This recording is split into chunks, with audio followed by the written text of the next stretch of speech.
This is Frameform.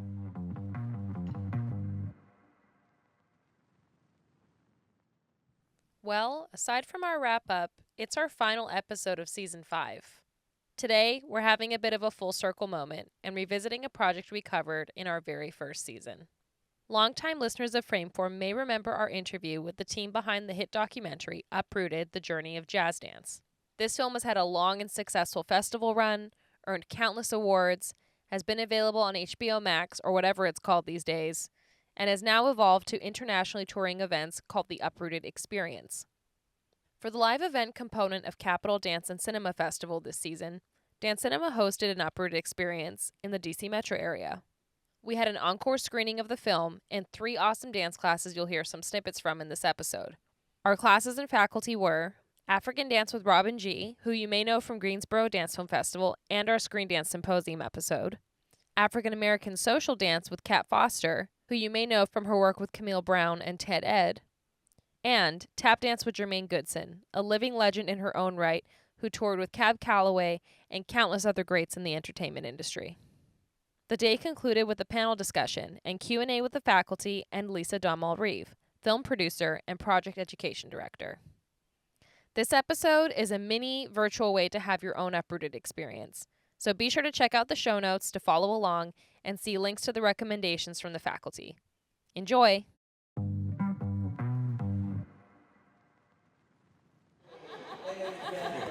Whatever it takes to motivate us in life, we'll take it. We'll take it.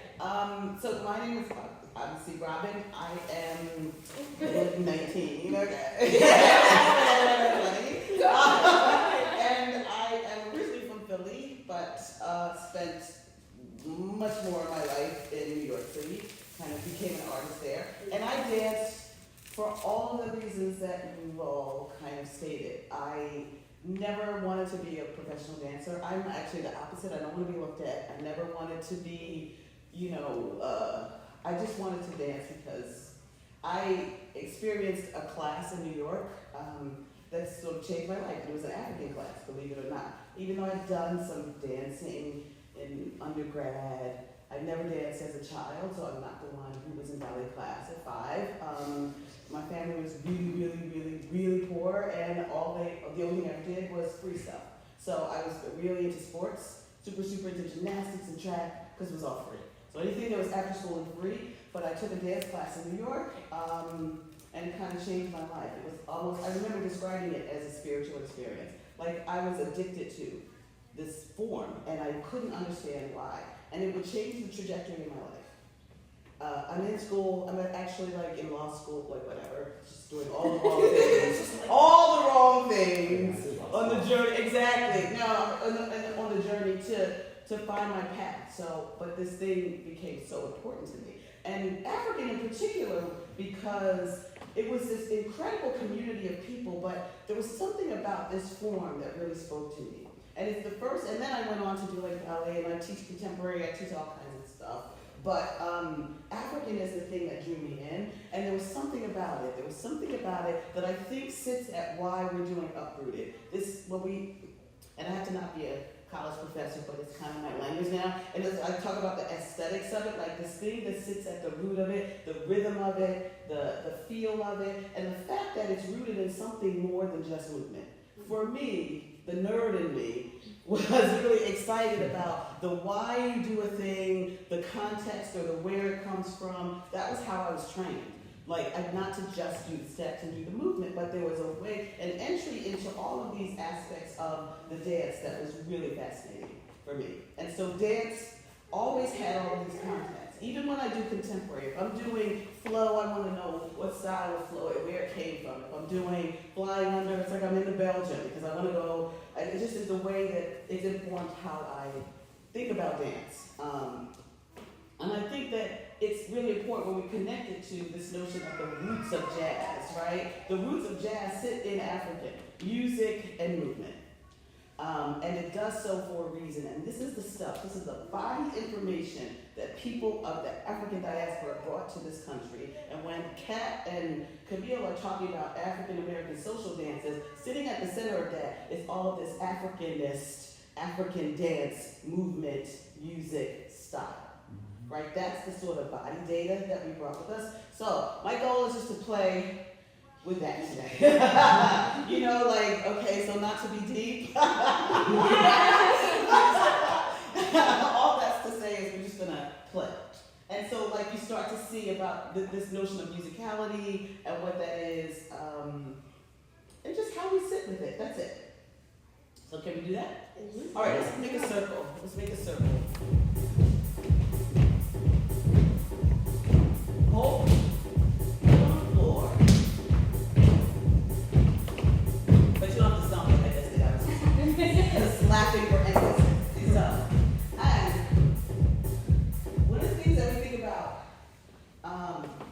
which is hard when we take these social dance practices and bring them in these kind of legit Western spaces, right? How do we keep the social part of it? How do we keep it an experience that happens amongst a group of people? One of the things about African and Africanist practices is that they're done in relationship to other people. It's not my solo moment. This isn't my solo improv with a prompt that I do all by myself, and you can either watch or not, but this is done kind of in relationship to other people. So trying to figure out how to do that. The other thing is that the real essence of this, which I personally believe is part of the trajectory and its intersection with jazz, is that I think that the music is in the feet. Oh, I didn't ask you for mine. You're hustling all the time. I asked you when I asked you to find something on the ground, right? You're giving me new music. This notion of, so this is one of those things like when you see weight and foot placement, it's really about musicality and less about precision. So it's not about where my feet go in the same way as it is about the music of the feet. And I can have the music of the feet without having music on. And we talk about it as being the music in the body. Do you want to just circle up? So, but here's the thing. We call this a bantama. And do you know what a bantama is? Who knows what a bantama is? I've heard it in this. Yeah, I'm here for it. That's like 50% of the battle. So a bantama is what is also known as a dancing circle. That's why I start in a circle and I generally end in a circle, but it's a kind of a place where we get a chance to sort of play. And so you kind of get to take everything that you know and just mush it all together and kind of jam. It's a jam moment. Can we do that? Because I didn't want to, but you only go in if you want to. You can go grab a friend. Okay, we're going to do that. Let's circle up. Circles. And you know why? Circles are super, super important. When we talk about social dance practices amongst African Americans, 99.9% of the time, it's in a circle. And it's a circle because they brought this with them from Africa, right? This is that embodied genetic DNA that we have, that we bring with us, and it makes perfect sense. And the reason it makes perfect sense is that, when she's talking about cakewalk, they did those in lines. They were quadrille dances. Those were borrowed from Europe. And the only way that they could kind of manifest themselves in it is to use this kind of play and mockery of it. For us, we would have done it in a circle. And we do these things in a circle. We do these things in a circle for a reason. So you think it's oh my God, I gotta be in my solo moment, and everybody's watching. No. The circle is, I'm not gonna use the words that I know. It's a way of thinking about yourself in relationship to the world, right? So when you're in a circle, it kind of isn't broken. We're connected. And what happens is, for us, we are a part of whatever it is that you do. So we are supporting you. We're not judging. We're not judging oh my God, she messed that step up. Not at all. We're you better work, girl. You better go in. Yeah, she is giving in that step. She's transformed it. It's perfect. I'm here for that. That's what this experience. She's transformed it. I'm here for the transformation. Oh my God, such a brilliant question. Of course you are. You're encouraged to invite someone in. You have this kind of base movement vocabulary that we created that now you don't have to think about the way I did it. You don't have to think about the number of times, the sequence. It's yours. And literally, in all of my years of living in Africa, this is something that actually happens. Everything happens in a circle. And if I can share anything with you that you take it to your dance practice, it's not about the mistake. This is the rehearsal space. This is the journey of the rehearsal. This show. This is the place where you want to make mistakes. You don't want to make mistakes on the stage where people are paying $25 to come see. And you know what I mean? Like that's the goal, not to make a mistake. But here, there's information in the mistake. Every time I see you make a mistake or somebody make a mistake, it's like, oh, but you figured out how to get back into it. That's the data, that's the information. So just kind of remember that. Remember that this is social, that it's about people, it's about us getting together, right? And this music, this movement, this characteristic is present in jazz. It is a thing that traverses the history of it, and it's a thing that if we're lucky, you'll keep it in your practice, right? So thank you for having me. This was so much fun.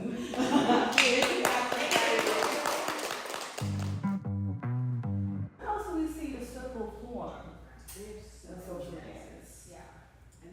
What happened? Where did you see circles? Think about it. You're thinking too hard. You're thinking way too hard. Could you say it again? Boom. You got one of them? Yes.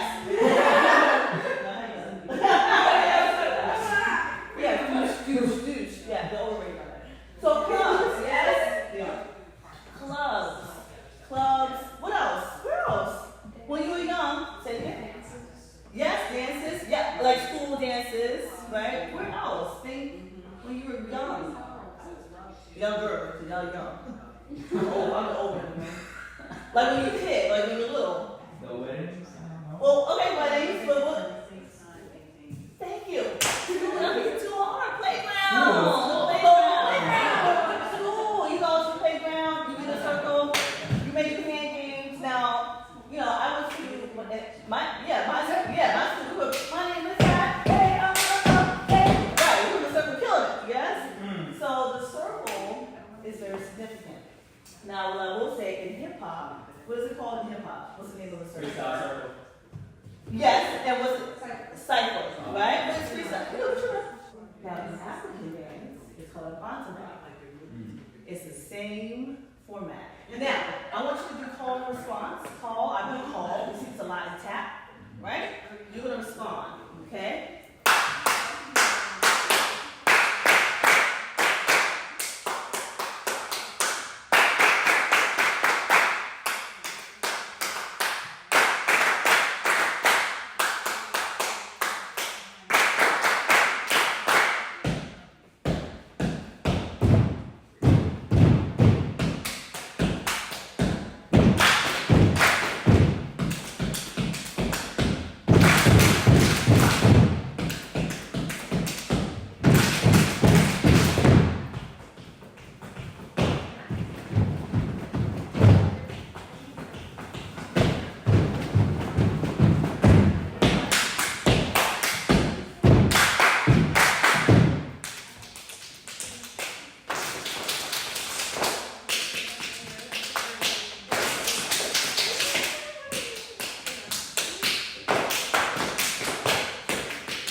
Reminds of stepping.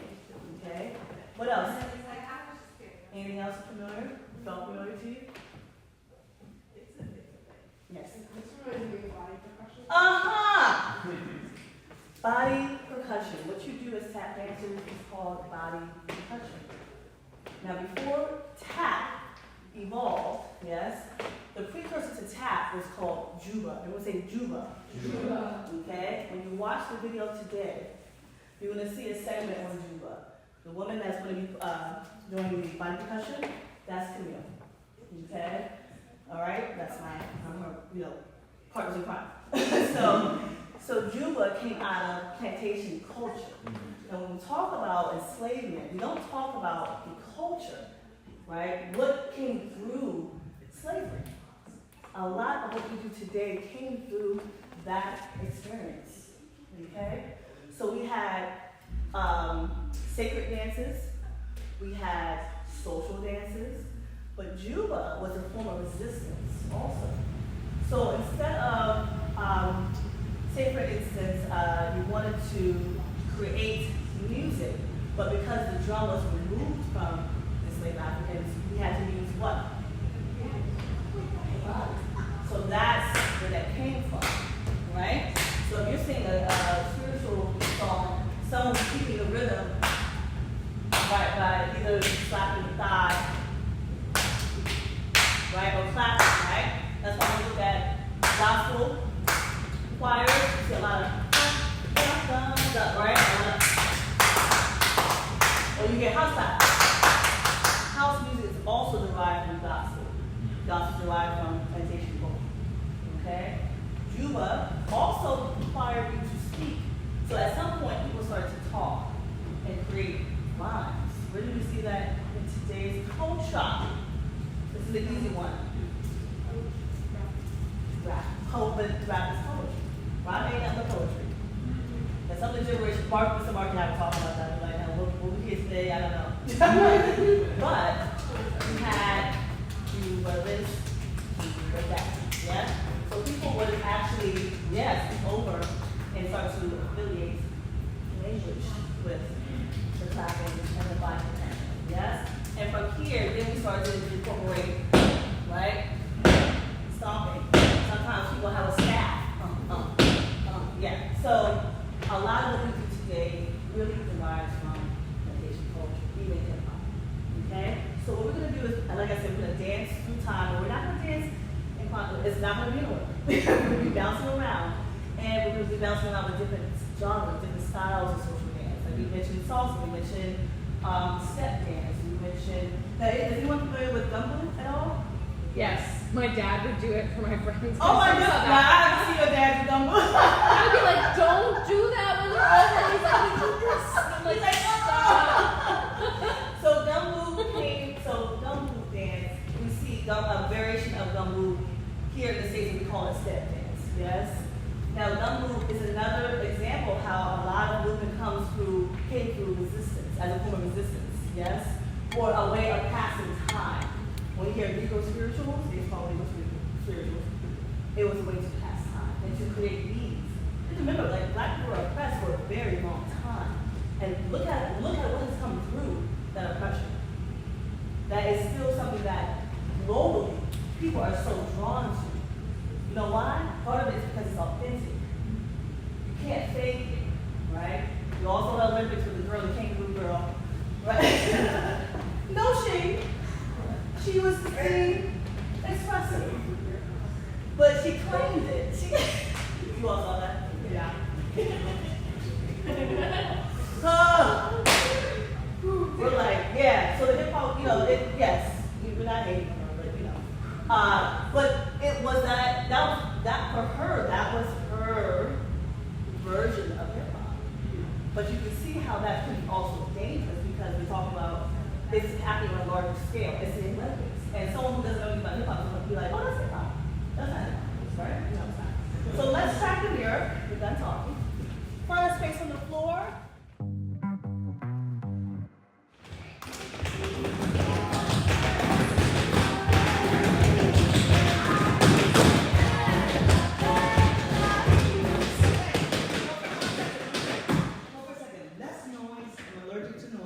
But articulation means a lot to me. You don't want to do that. Okay? All right?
You guys did so good for me. Thank you so much. So much, really. I hope you had fun. Did you have fun? Yes. Really, I tried to give you different types. So this one, right? And I'm like, really, put those feet up and bend them. Your generation dances like that. I can't tell if you're in pain or you're happy. I'm not sure. Listen up. And the audience is like, no, really, I don't care what's going on in the world. It's a crazy world. We have to show them that it's fun, too. Right? So if you make a mistake, enjoy it. I do that. People are like, what are you doing? Just enjoy my mistakes. Yeah, you can do it. Thank you for coming. Thank you.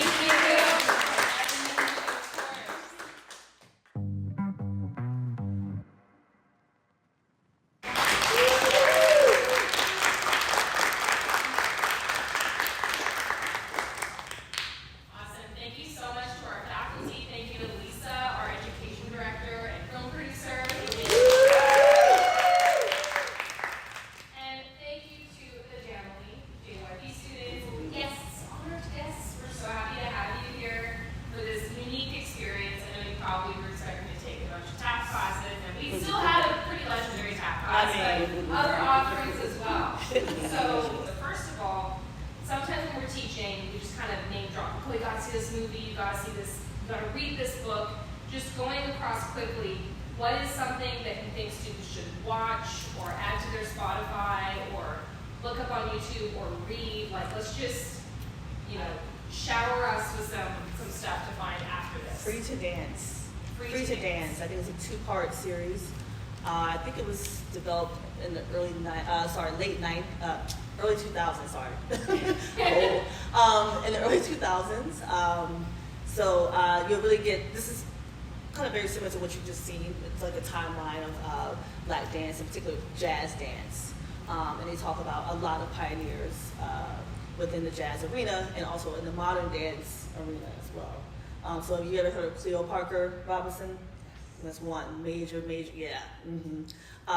Also, I don't know if you all watched, I talked to you, Jen, about this, TED Talks did a special on the timeline of African American social dances. Camille and I, of course, are a part of that, and we're contributors to that piece as well. That's also on YouTube, so you can definitely start there. I would like you to watch either Stormy Weather or either Cabin in the Sky, because they have the great Cab Calloway, they have the great Lena Horne, they have the Nicholas brothers, which they don't make those kinds of people anymore. I mean, they were phenomenal during their day, and if you see any of their historic movements, you'll be inspired by them. So it's a good, both of them are very good to see. Stormy Weather is like Stormy Weather, the Nicholas brothers are jumping down those staircases. and they both needed like hip replacements. So really? That was my next question. yes, they, I remember Maurice and Gregory used to tease. They're like, we wanted to be the Nicholas brothers when we were little, but now that we see them as they're old, we're like, it's only one set. That's what we say. Only one set. You know how he gets excited, but yeah, they don't make dancers that were willing to jump over each other coming down the stairs. So it's something that you won't forget if you see it. It's amazing. Absolutely. And Cab Calloway was the man. Okay? Legendary, all right? Before we had an MC in hip hop, we had Cab Calloway. Okay? So just know he came first. Yes. But Catherine Dunham, there's a dream sequence in Stormy Weather, and you see the contemporary styles. Can you hurry up, Simon? She's in a flow. What are you messing up? If we keep it, it's fine. There you go. No, you're good. Captain Donner. Right. So we're talking about Catherine, the Catherine Dunham. Before that dance sequence, there's a number where they're out on the street. Remember, they're in the rain, and Lena Horne is singing the legendary Lena Horne. There's so many legends in this film. She's singing Stormy Weather. That's a classic. And I know you're all like, what is this song? But she's singing this song, and outside you have dancers kind of reenacting the city. And before they went into production, the idea was they wanted Catherine to actually portray, how do I say this because you all are young, women of the night. Yes. They wanted to be sexualized. They wanted to sexualize the women, and the men are, right? And Catherine fought and said, no, I want to, this is what I envision. And then this flows into the dance sequence. I will not subject myself or my dancers to this. Because that's actually her company, her dance company. That's not just random dancers that they picked. And then they go into the dream sequence with the dancers. And that's very interesting because they're doing contemporary. This is now modern dance on black bodies. And this is during a time where we weren't training, we didn't have access to the arts. So I just want you to look at it through a different lens, right? Because right now everything's so accessible. We see everything on TikTok and oh, that's amazing. But this is coming from a very different era. Yeah. But that's one of the classics. Yeah. Anything they should watch or read? Or... I have to think about it. Okay. Yeah, that's I'm gonna. How's it poppin' too? Right? Yeah, How's It Poppin'? Which was originally in the movie, but we had to take it out because of rights. But they've stolen all mine. I was gonna do Stormy Weather and talk How's it about poppin'? There's another. Everyone's familiar with Bill Jingles. Yeah, just YouTube. Watch all of his work. Yeah. All of it. It's all there. I mean, again, it was hard to document everything at the time, but there's so much when you have everything at your fingertips, really. Yeah, just keep doing it. Keep digging. Yeah. Because if you like Shirley Temple, then you remember him teaching Shirley Temple how to tap dance upstairs to bed and then back down for breakfast in the morning. So it was really sweet that he was a great teacher. Classic. I think it's also that instead of recommending, you've heard a lot of names and you've heard a lot of styles reference, and then you have access to everything. So go on YouTube and Google the cakewalk. Go and ring shot, like all of the names of the dances or music or references that we may have made in class.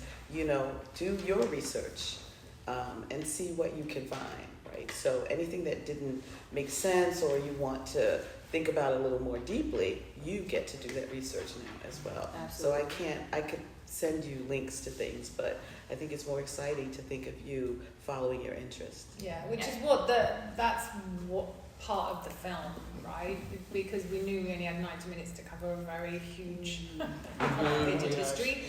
So that's where we use the device of the montages to move us through, relying on the audience to be like, oh, we didn't cover that, I need to dig deeper, or oh, that was only a little bit, we need to dig deeper.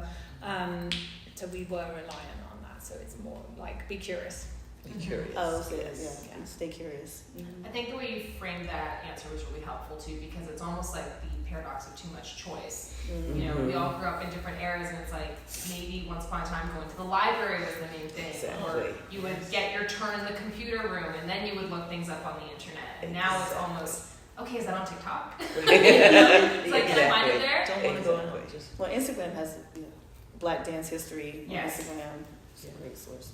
And the immediacy of it, that you can do it any time. That there's no designated time frame to be curious, that you can spend the rest of your life being curious at any given moment. It doesn't end. And I think that if you just go and Google Jacob's Pillow, because they have so many styles now. They used to just only have modern, but now they have tap, they have musical theater, they have jazz, they have all different types of genres for dance. And, it's so historic because it's, like Ted Shawn and all the Ruth St. Denis, those are the people that I studied in graduate school. But now when I go there, there's people using the same technique, but today's style. So it's a good reference to go anytime. They have a lot of archives that are very, very good for you to learn from. Well, speaking of archives, someone we know in this room just had her oral history inducted into the New York Public Library archives. So, Germaine, could you share a little bit about it? I am thrilled that they asked me. And really, when you go over to Jerome Robbins Performing Arts Library, it's consistent of people like Agnes DeMille, Ted Shawn, Lou St. Dennis. It's very modern based, right? And then they asked me there to be as a tap dancer. They have other tap dancers too, but they have like Virginia. This is the 50th year that they've been doing this, but they have Virginia Johnson from Dance Theater of Harlem, and you know they try to make sure that everybody's covered. But like my interviewer was my tap and jazz dance teacher at Cal State Fullerton when I went to graduate school. They had wanted to like suggest their friends to come from jazz or musical theater, and they're like, we pick the people that we want to have in here. And I was really impressed because they're like, no, some people they followed, like they knew that I was part of Black and Blues cast and Play On's cast, and then they just followed me as a teacher and then as a choreographer. So they really just like said, would you want to do this? And I was like, yes. And they asked me around Christmas time, and that's my birthday. I was like, can we wait till after December? And I would love to do it. So I did it in April, and it was from age 3 to 70. So it was a big space. And I was thinking I did so much in that time, you know, and I really didn't realize it, but I had to go and ask my interviewer about my 20s because I had forgotten that era. It was so long ago, and we were like laughing. And I wanted to pick someone that knew me because, you know, when you go to interviews, they're like, everybody's all stiff and they're, you know, but in that interview, I remember so many things, like I had burnt my feet to the 3rd degree doing a master's thesis for someone that was graduating from UCLA in their master's thesis. But at that time, I was like, you know, I moved to California to really just get my degree, but I didn't know I was going to experience a really hard knock because they were like, you're not going to dance anymore. You burnt your feet, so you might want to continue word processing. And I was like, no, I'm a dancer, so I'm going to will myself back. So I did that, but in addition to that, and then getting to Broadway and before off Broadway and things, it just makes you think that if you choose something, no matter what setbacks you have in that time, you can really still continue to just, you know, do it. If you have to will yourself back to health or whatever, it's possible that dreams still can happen. So it was a pleasure to really do that more oral history, and they're digitalizing it right now, so you can actually go and hear it. And you know, it's just so many things that they asked and wanted to hear from me, and I was just glad to give that information. So it was a blessing. Yes. That's awesome. Well, congratulations. Thank you. That's amazing. Thank you. We'll have to do a field trip. Big one of these, Big Apple. All right, so Robin, so part of what you bring to the table here is that you work in the university system, and we've got high school students here that might want to pursue dance after school, after high school. So when you get dancers that come from, you know, they're graduating, they're starting some sort of program, what are they typically equipped with that's good, that comes from their traditional dance training, and what are they lacking that you find you have to fill in the gaps when they come in? It's kind of like 2 questions in one, but. No, it's like, how honest do I want to be? As honest as you would like. Yeah, it's not therapeutic, not in a bad way.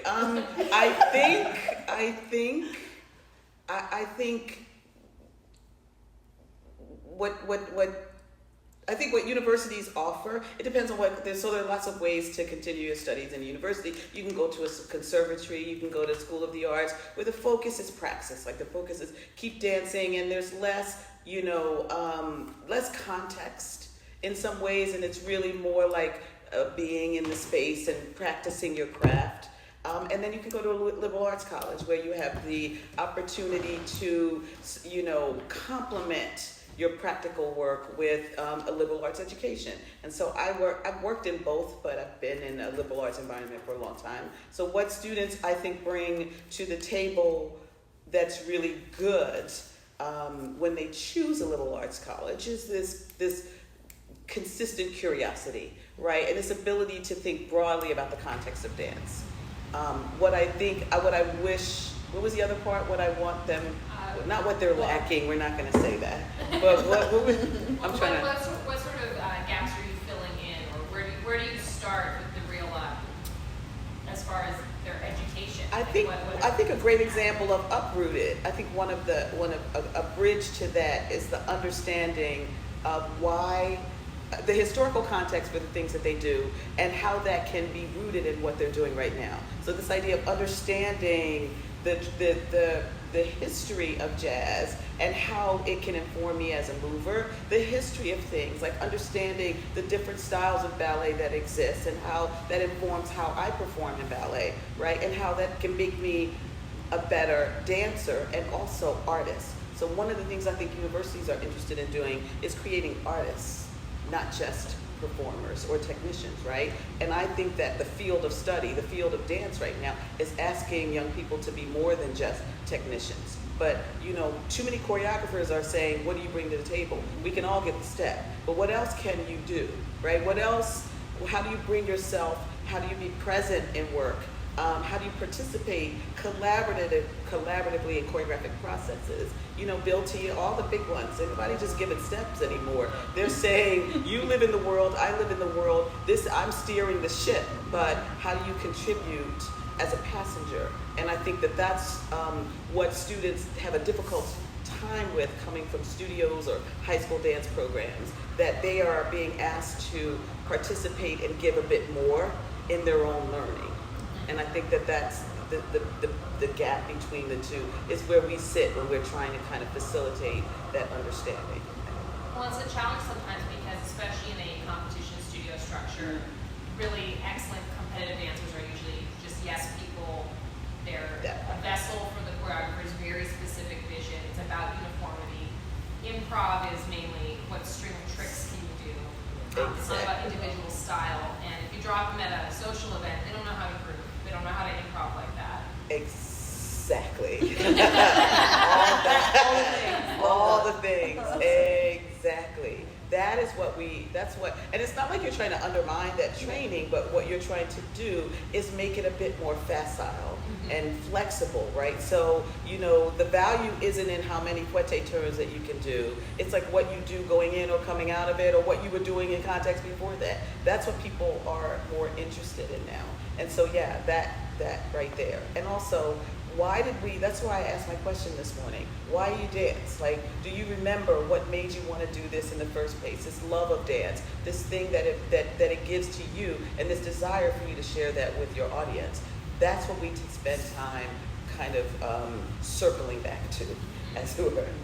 Well, that keeps it very much in the present tense and very fresh too, because dance, it's a language, we all know this, it's the material which we're made up of. You have to make dance happen. It's not something you can package and copy and capture, right? So with Kat, your class, I did not expect to hear Sierra on the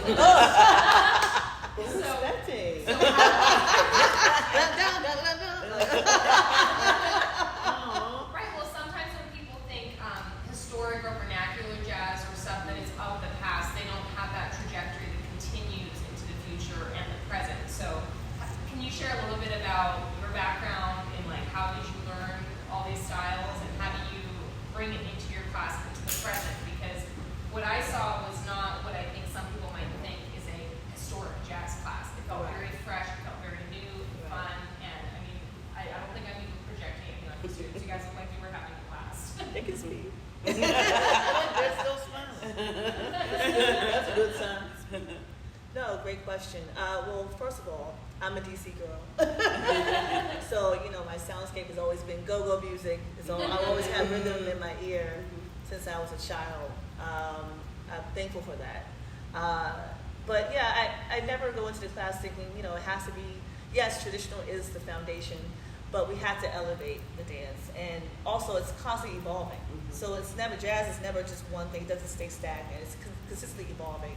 And so that's what I bring into the class. We're going to go through the timeline, the historical context, as Robert was saying, the historical context is always at the forefront of the lesson, but I want you to also bring in your individuality into the class as well. Black dance is not only about the movements. It's not about, I'm in the pocket. It's like, who are you as the dancer? Who are you? Right, you in the pocket, they don't know who you are. Right? Like, who are you? Okay, great. You got rhythm. Okay, what else? And what else? So you'll always be saying, and what else? And like, I'm doing a million fouettes, and what else? Right?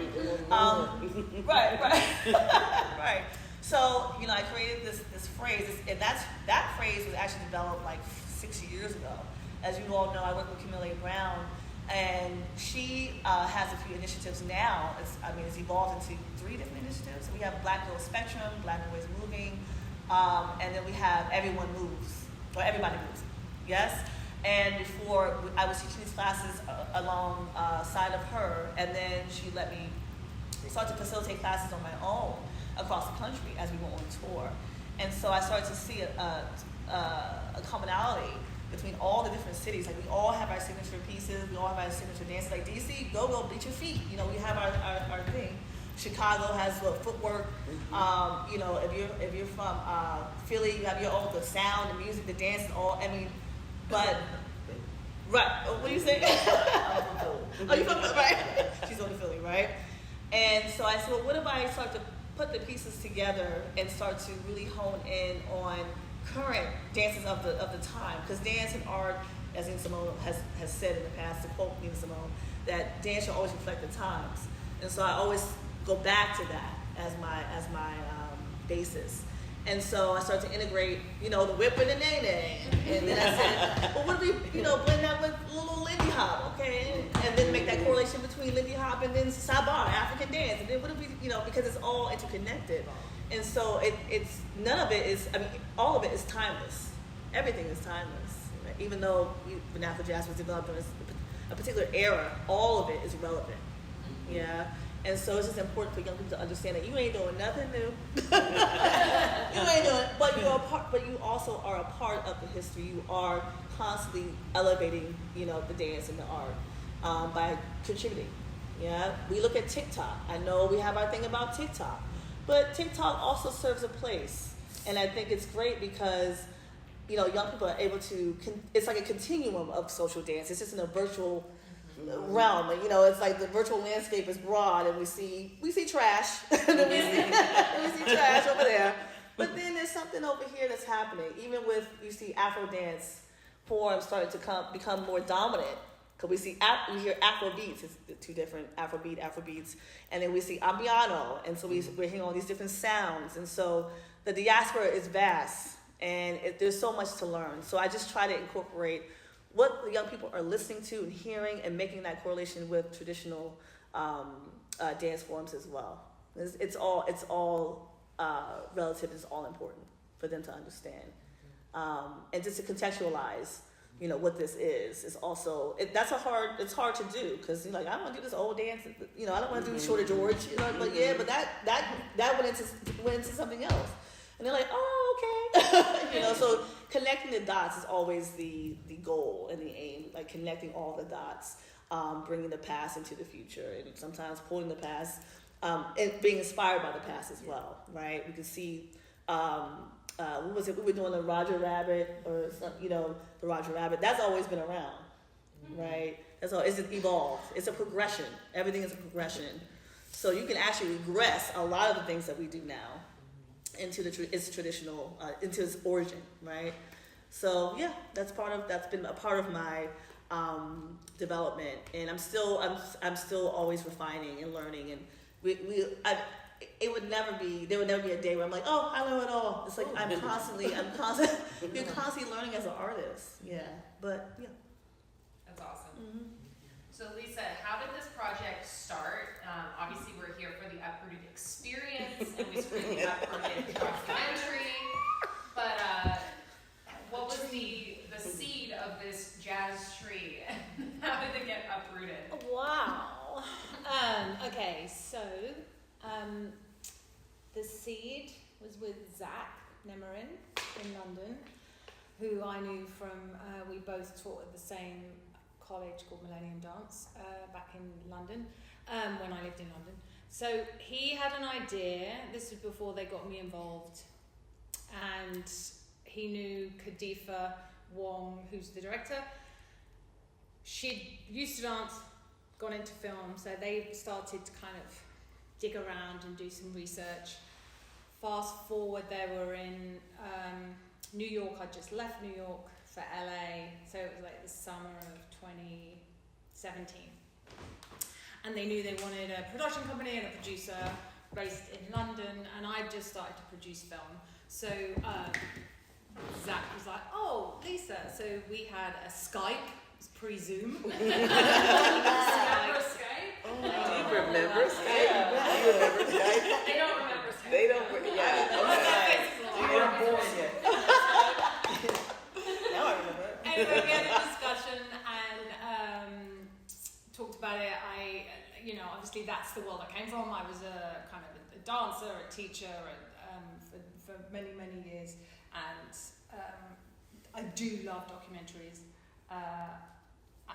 And I was like, yeah, jazz dance, but I kind of encouraged them to think more, a bit broader, because Zach was, we'd just lost a mentor, our teacher, Jackie Mitchell, who was taught by mathematics. She taught me and Zach, and mathematics had died, and Luigi had died, like all these in the kind of codified teachers were dying, so he had that, people are dying, we need to document this, but they also were talking about the book Jazz Dance, the history of the roots of the branches, and I was like, oh, that's a great name. And I said, I think we need to go broader. I think this is the most,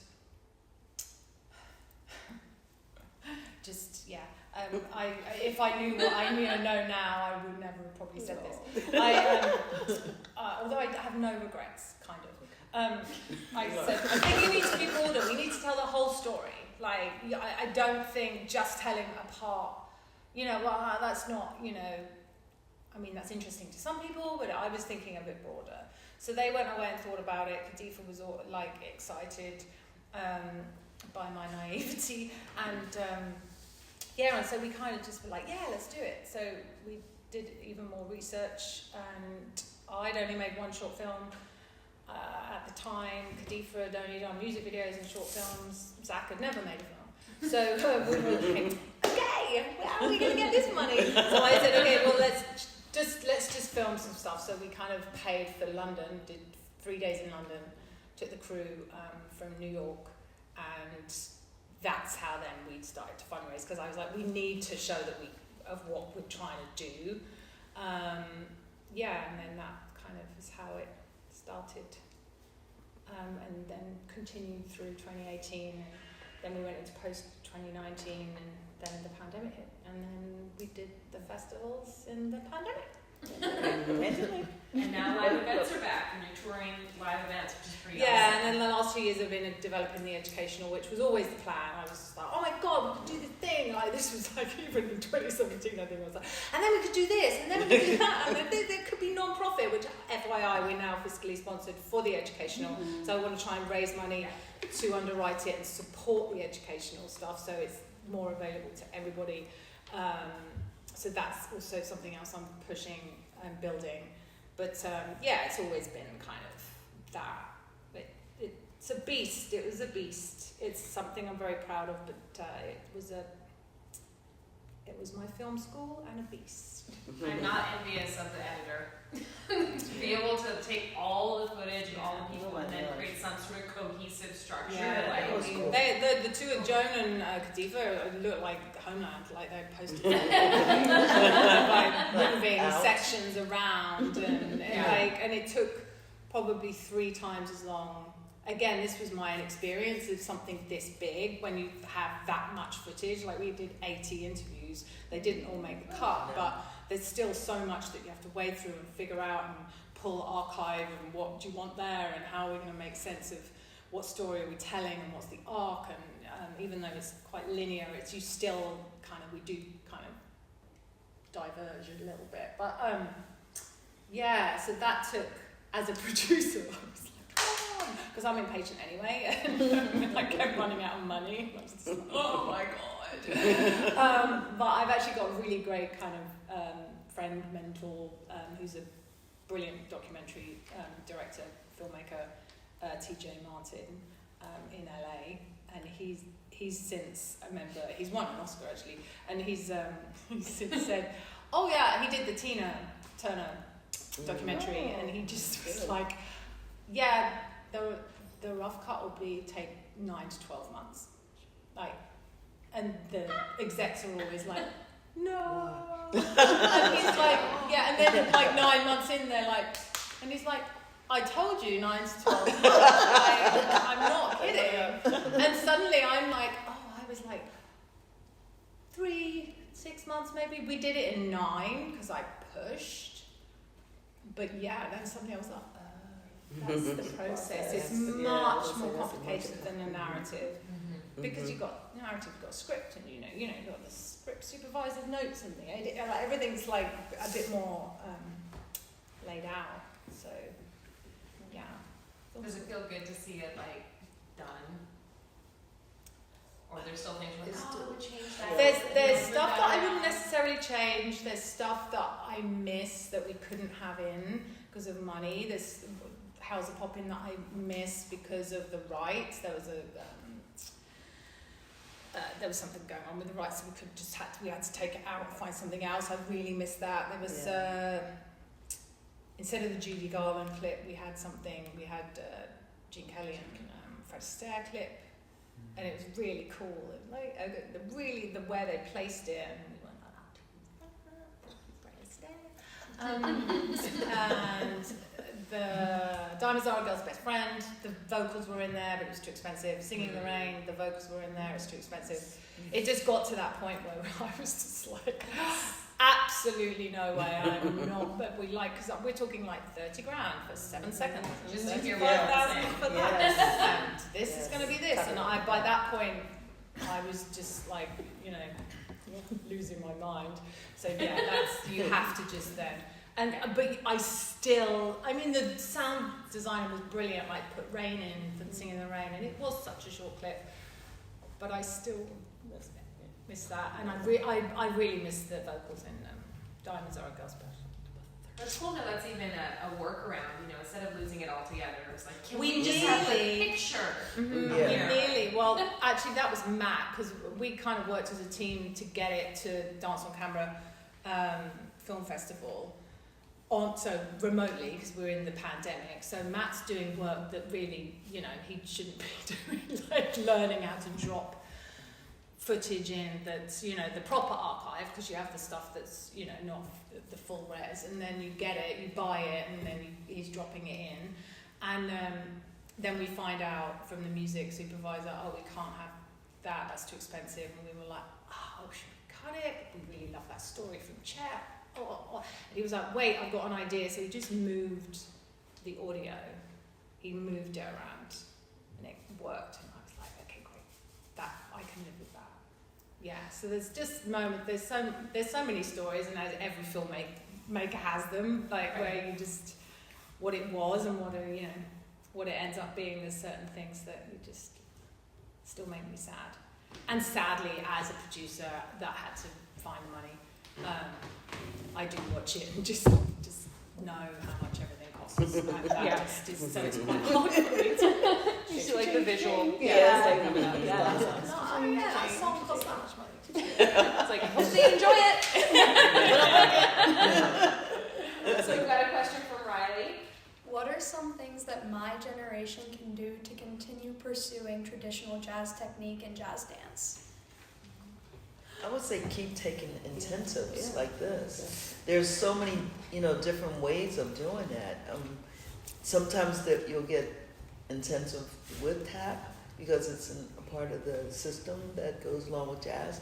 But there's so many different intensives, and not just for other like hip hop or anything. But the more the better for you, and just take advantage of them, I would say. I would say, as in all things, stay curious.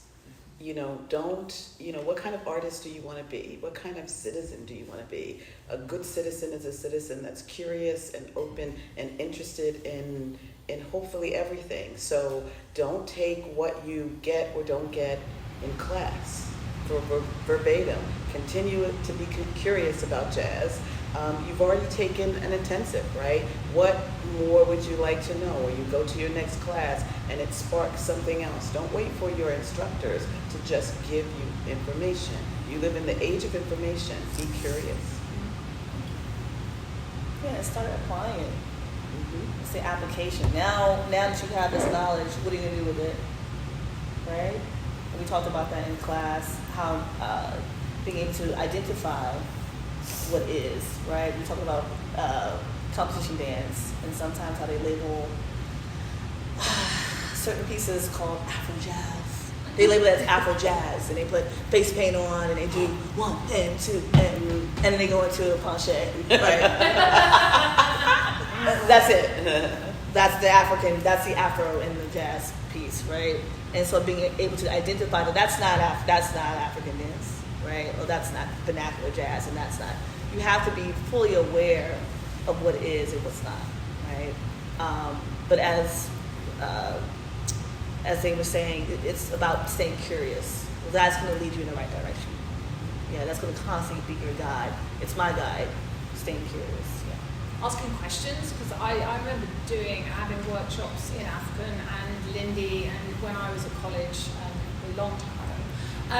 And I kind of, to my memory, I don't remember being told about, the Savoy Ballroom or any of the history. But I was 16 and just like, I want to learn Spanish. I'm also British, polite, didn't ask anything. I look back and I'm like, oh my God, what an idiot. Why are you asking more questions? All I wanted was to be perfect. So I would let go of the perfection and actually put yourself in classes that you're uncomfortable in. Mm-hmm. You still take the stuff that you actually love doing. That's always going to be a given. But I would, if you're not a hip hop girl, go do hip hop. Be uncomfortable. It's totally fine. Mm-hmm. And that is where you'll learn more and grow more as an artist. So that would be my tidbits. So we have a question from Abby. What is your favorite artist, whether that be music artist, dancer, choreographer, filmmaker, and what qualities about them or their art make them your favorite? So many. Miss Abby. I know Miss Abby. I don't know. There's so no pressure. There's so many. That's a hard one. Yeah, that's Whoever you pick, it's going to be the wrong one when you listen back, right? Flash just said. I meant modern, so anybody who's like a prominent like teacher or artist in the common era, so like still with us. Oh, I see what you're Okay. saying. Right. Oh, okay. Okay. Okay. Oh my God, so I know, many. it's still so many. There's so many. Still. And that's so broad. It's- because yeah. I'm really interested in editing right now. So editors as choreographers are really kind of my jam at the moment. I see them as really interesting makers. So yeah, it's really hard. I think a lot about filmmaking as it connects to dance for me right now. So yeah, but it can't be somebody. It has to be somebody still alive. Oh crap! Oh no. No, somebody else. Never mind. I don't know. I'm still thinking, Abby. yeah. I mean, I can give you a name, but it's like, why is this so many? I mean, you saw Camille. Yeah, I love Camille's You work. saw Camille's I work. love her as a concert dance choreographer and as a musical theater choreographer. I say she would be up there on my Yeah, list. Camille, of course. I dope. mean, I work with her, but still, she's brilliant. And what she's done with the lineage, of Black dance. Maybe that's a good framework, is editors as an artist, because Right. sometimes we take for, especially editing, it's the invisible art form. Right, Oh, right. they're the Well, magician. see I it. mean, if you have a bad editor, you're gonna have a bad film. Like, it's really great footage, but it's gonna be a bit clunky. So you don't know sometimes why it is so good, but the more you Yeah, learn the more about you- filmmaking, the more you're like, wow, I need a really great editor. Yeah. So, But also, editors are the way they see, the rhythm of pacing and timing. I mean, editors have informed the way I make live dance.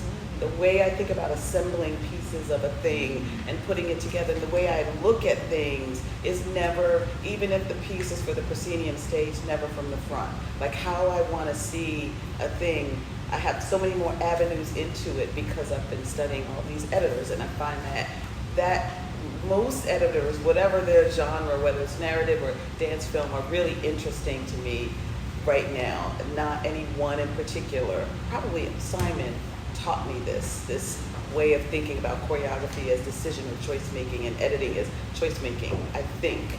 But editors in general are like my jam. Even when I think of Camille, I think of her as an editor. But she's also, she thinks the same way. So it's like a thing. You always so love to talk forever. Yeah, That would be she's my like thing. a really great artist though. Like when I worked with Matthew Bourne, I found him fascinating because it was about the steps, but it wasn't about the steps. So I watched him piece together. We were doing improv for Ascot, for My Fair Lady.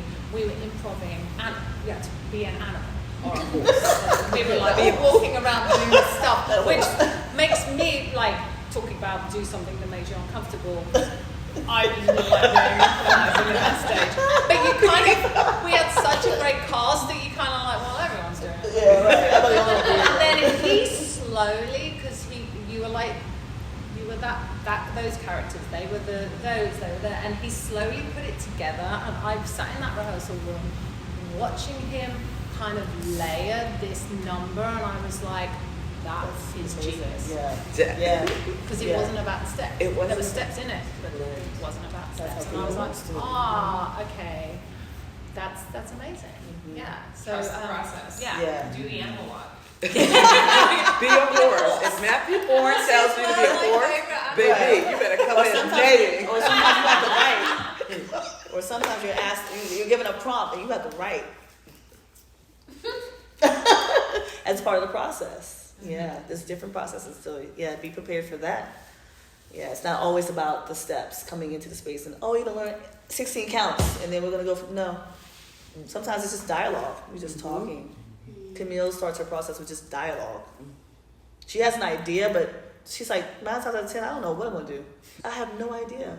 And we don't see the scope. We don't see the piece at all. We're working, like Lisa was saying, like she's giving you a task. And you're like, why am I doing this? Right? And then she comes to each individual person and stands in front of you. This is one of her processes. And stands in front of you. She's like, let me see what you have. Okay, now let's expound on that. Let's do, and then before you know it, you have a piece. Like, what? So, I mean, there's different ways of developing, works. So be prepared for anything and everything. And start, go to theater classes. Go to both. You all know this already. But start, really expanding. It's really about expansion as an artist. You should never be just honing in on one thing. Yeah, because it's storytelling at the end. It is. I mean, you're true teller. Just doing technique, it's like the most, sorry everyone, the most boring thing in the world. Like you can stand doing turns in second. Brilliant. I'm so bored. I need you to be telling a story and dancing from your actual heart. You're human. Be your authentic self. And I would rather see. Now my legs did go up because I was a stroke girl, but I'd rather your legs were lower and you were like living your best self because I would watch you. Right. That's yeah. Go do you. And you've heard that off and on all day today, so there has to be some validity about it, right? Everybody's been droning on about the same thing, that the essence of this thing is not just about getting the steps, but bringing yourself into the process, being present, right? What kind of artist do you want to be? It's not just the steps. Yeah. It's so much more. There's so much more. And I mean, there is the flip side that I'm going to play devil's advocate, that you will be in an audition room and they will, you're going to be in the situation where you need to pick up quickly and you need to do this and they're going to be looking for a certain thing and then you're going to torture yourself afterwards. And I'm going to say, don't torture yourself. Don't torture yourself. You never know. It's not worth it because you actually don't know what they're saying or thinking. So there's so much more. So try and hold on to the joy, because all I can remember as a child was the joy, right?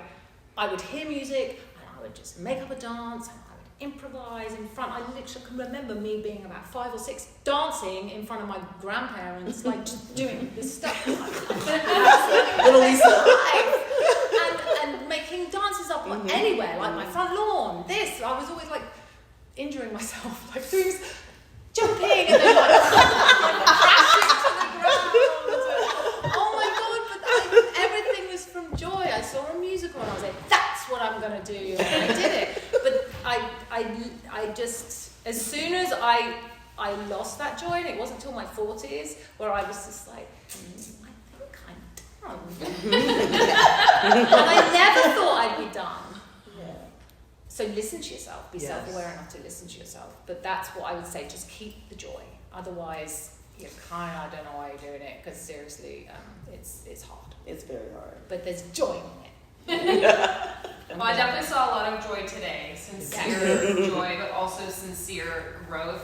And thank you all for expanding our horizons. This has been really a special event. This is our first event that is a new offering at the JaM space, and we really want it to be that way going forward. We don't want it to be a typical dance studio. We want to offer a different experience, and it could not have been possible without the four of you today. So thank you so much for your time, your talents, your wisdom.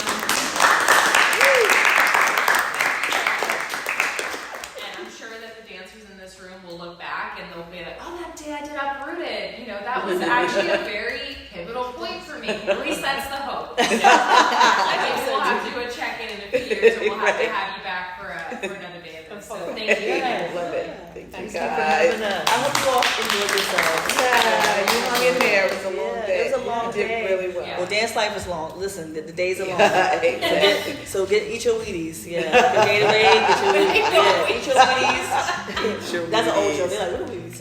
And drink your Gatorade. But yeah. Condition your bodies, Right. please. Yeah, remember that? Eat your Wheaties. My mom said that. This is Frameform, hosted by Hannah Weber, Jen Ray, and Claire Schweitzer. Episode edited by the Frameform team, with social media support from Maddie Leitner and music by Mason Carlton. Thanks for listening.